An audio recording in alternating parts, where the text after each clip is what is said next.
Yan mga kabista ko. Ano ba? Balot-balot na ito. Intro.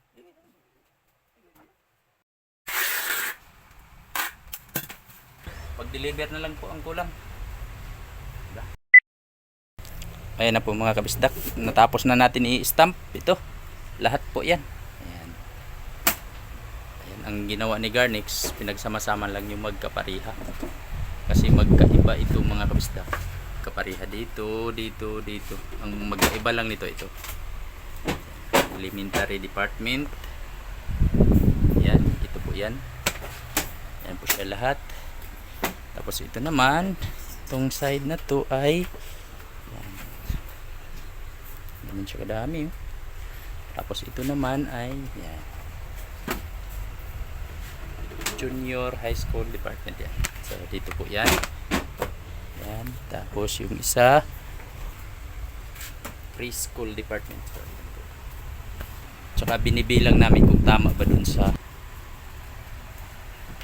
yan po siya lahat. Preschool, elementary department, junior high school, senior high school. Ano po yan? 18 kasi ito. 18, 20, 30, 40, 50, 60, 70, 80, 90, 100 yan. So 18 po yan. Para mas madali lang bilangin ang kabisda po. Ganun ang paglagay. Yan po yung ginagawa ni Ernest. Bilang 10-10. Tapos ayan na. Ayan na po mga kabisdak. Ibabalot na po namin yung certificate holder para i-deliver na. So, ayan.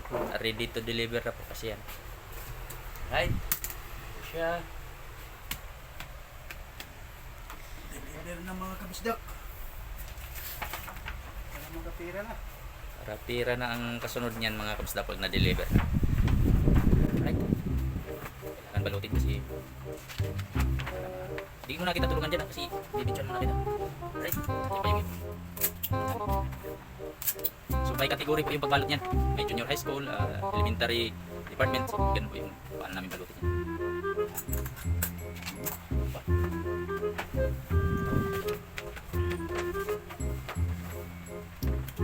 So yun mga gusto ko. Mga gusto nyo magpagawa ng certificate holder.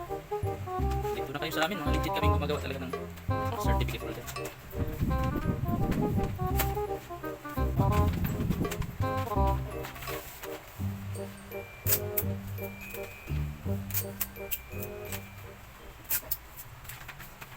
Pirang maliwanag na po yan. Good. Alright. So ayan na po mga kabisdak ko. Natapos na natin ibalot. Ayan, may mga pangalan na po yan. Kung ilang piraso. Yan. Ilang piraso. So yan po lahat. May nakasulat ba? Oh, mayroon nakasulat niyan kung ilang piraso, kung anong kategory yan. Yan po at saka ito. Ang dami. Oh. Napakadami niyan mga kabisdak ko. May nakasulat din yan. Goods na yan. Ready to deliver na po yan.